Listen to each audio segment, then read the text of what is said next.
Big smiles. Good. There you go. Good. All right. Good. Thank you. I might say that we could say this is a very happy and solemn time. I don't like the sound of that. We could say it's a very happy and serious time. And I don't like the sound of that either. So let's say it's a very happy and very sincere time. And I like the sound of that better. But it is a time that's certainly a very important step in the lives of Gary and Christine. And Gary J. Rood and Christine C. Whittemore have come before God, and you, their special friends. I'm going to turn and face you some of the time, and loved ones, to exchange the sacred vows which will unite them in the sacred union of marriage. Gary and Christine want you to know, their friends to know, how special you are to them and how much it means to them for you to be here as they exchange their vows of commitment to each other. And this is where the sincere comes in. They sincerely have appreciated and desired your presence. The warmth and inspiration of your friendship enhances the joy and the hope and the love which they feel at this their wedding day. It is also my honor to be asked to officiate their wedding, not only as a minister, but as a friend. I would like to share with Gary and Christine and all of the friends a very classic and inspiring analysis of love made by the Apostle Paul. He said, "Love is very patient and kind, never jealous or envious, never boastful or proud, never haughty or selfish or discourteous. Love does not demand its own way. It is not irritable or touchy. It does not hold grudges and will hardly even notice when others do it wrong. It is never glad about injustice, but rejoices whenever truth wins out. If you love someone, you'll be loyal to him or her, no matter what the cost. You will always believe in him, always expect the best of him, and always stand your ground to defend him. Love never fails. Let love be your greatest aim."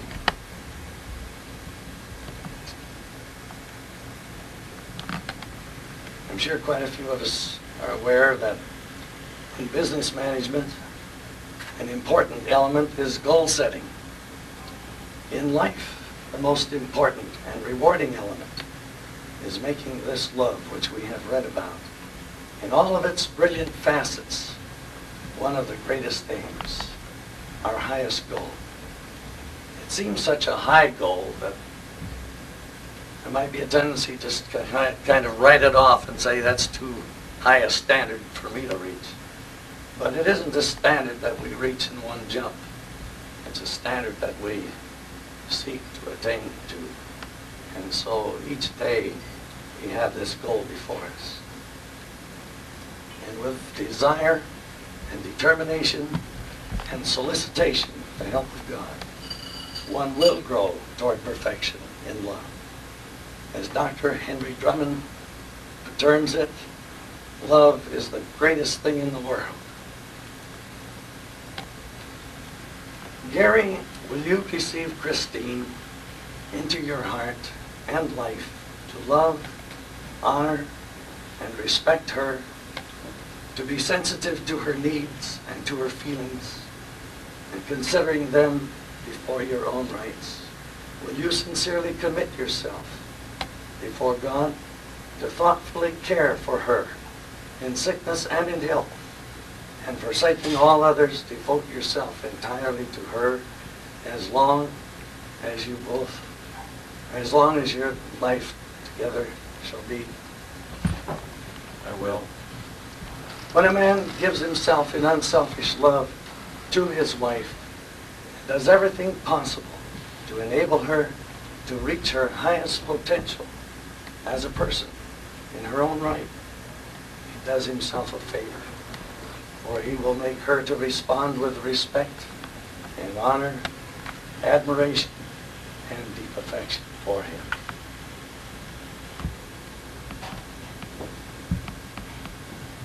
Christine, will you receive Gary into your heart and life as your husband, to love, honor, and respect him, to be sensitive to his needs and feelings, considering them before your own rights? Will you sincerely commit yourself before God to thoughtfully care for him in sickness and in health, and forsaking all others, devote yourself entirely to him as your lifelong companion and friend?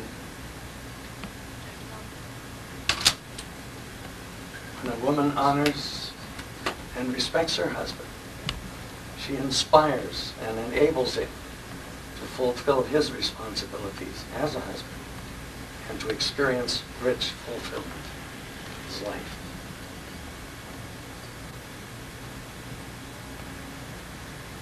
Gary and Christine, in token of the vows which you are about to take, will you please join your right hands?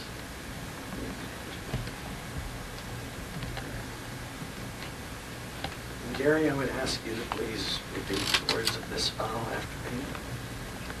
I, Gary, take you, Christine, I, Gary, take you, Christine, to be my wife to be my wife and lifelong companion, and lifelong companion, to love and to cherish to love and to cherish through all of the experiences of life, through all of the experiences of life, whether in poverty or prosperity, whether in poverty or prosperity, in sickness or in health, in sickness or in health, according to God's sacred plan, according to God's sacred plan, as long as we both shall live. as long as we both shall live. And to this before God, And to this before God, I give you my sincere and faithful promise. I give you my sincere and faithful promise. Christine, will you please repeat the words of this vow? I, Christine, take you, Gary, I, Christine, take you, Gary, to be my husband to be my husband and lifelong companion, and lifelong companion, to love and to cherish to love and to cherish through all of the experiences of life, through all of the experiences of life, whether in poverty or prosperity, whether in poverty or prosperity, in sickness or in health, in sickness or in health, according to God's sacred plan, according to God's sacred plan, as long as we both shall live. as long as we both shall live. And to this before God, And to this before God, I give you my sincere and faithful promise. I give you my sincere and faithful promise. Gary, may I now ask for a token of your sincerity in the keeping of these vows?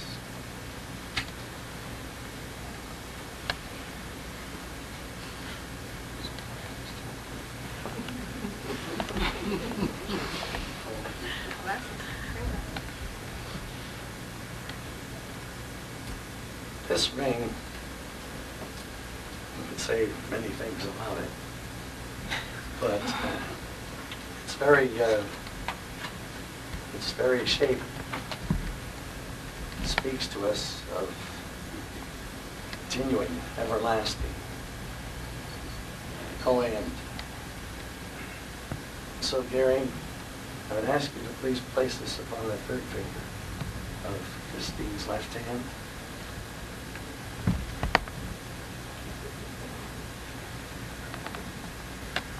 Would you please repeat these words, Gary? This ring I give you, Christine, This ring I give you, Christine, in token and in pledge in token and in pledge of our constant faith of our constant faith and abiding love. and abiding love. In the name of the Father, In the name of the Father, and of the Son, and of the Son, and of the Holy Spirit. and of the Holy Spirit. Christine, may I now ask for a token of your sincerity in keeping these vows? This ring also has significance of speaking of that which is everlasting, continuing, never-ending, and ask you to please place upon the third finger Mary's left hand. Please read these words. Our fingers do have a tendency to swell. That's not the only way. This ring I give you, Gary, This ring I give you, Gary, in token and in pledge in token and in pledge of our constant faith of our constant faith and abiding love. and abiding love. In the name of the Father, In the name of the Father, and of the Son, and and of the Holy Spirit. of the Holy Spirit.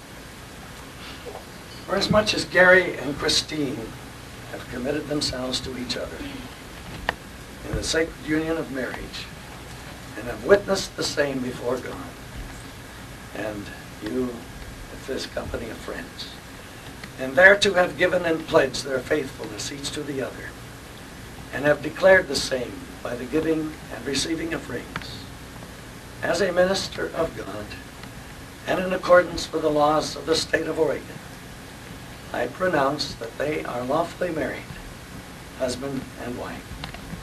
This time, Gary, you make this right. Not that you needed my permission.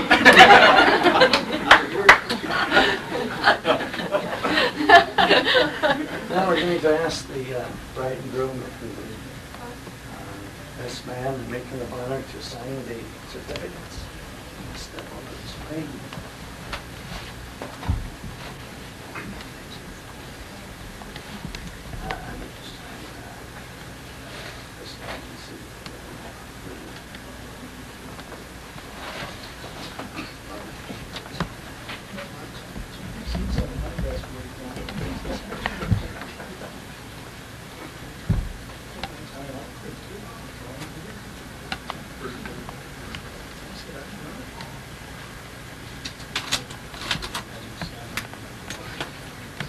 Too late, I apologize for having such a traveling voice, but it's the best we can do. I thought it'd be over by this time. All right.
I'm going to request, Gary and Christine,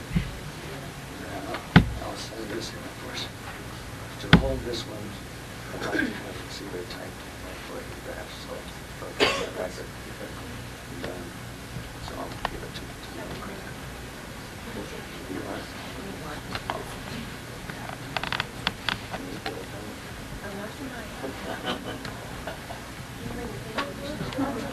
I didn't know you were going to be called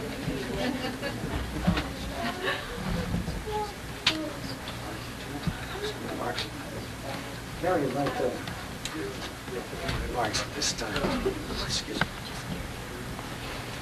On behalf of Chris and myself, I just wanted to echo the words that Thornton said when he talked about friends, because friends are the most important thing to us. As we look around this room, we certainly see and can remember specific experiences from each one of you where you've really shared in our happy moments in life. You've been there when there's been tragedy and sorrow in our lives, and you mean so much to each one of us. And tonight, I'm so pleased that you can share my joy and happiness to be able to truthfully be able to marry my best friend. And it's really special to have you here and to say in front of all of you, the closest things to us, how much I look forward to living with her, supporting her, and being faithful to her, and living the rest of my life with her. Thank you very much for sharing this evening with us.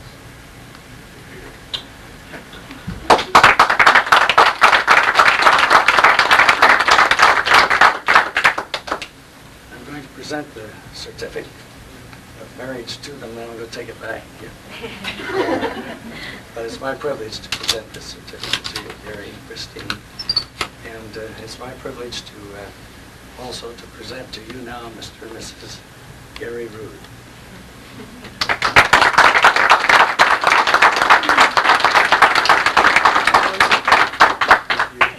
You can be free to congratulate the bride and groom.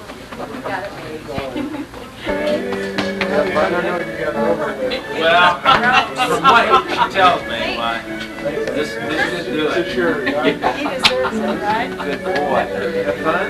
Good movie? Did Grandpa buy you some nice food, bud?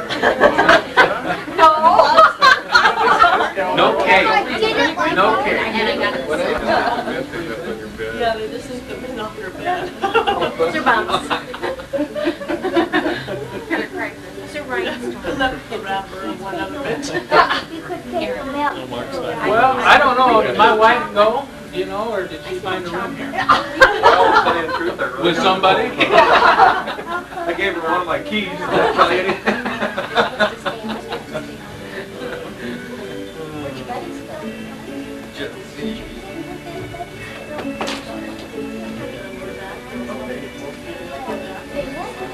Is there any mom? Well, it's nice to meet you folks. All of you. Likewise. Yeah. Here, Jerry. Go. If you see my wife, tell her I went home. Well, I won't tell her that I have a part of life.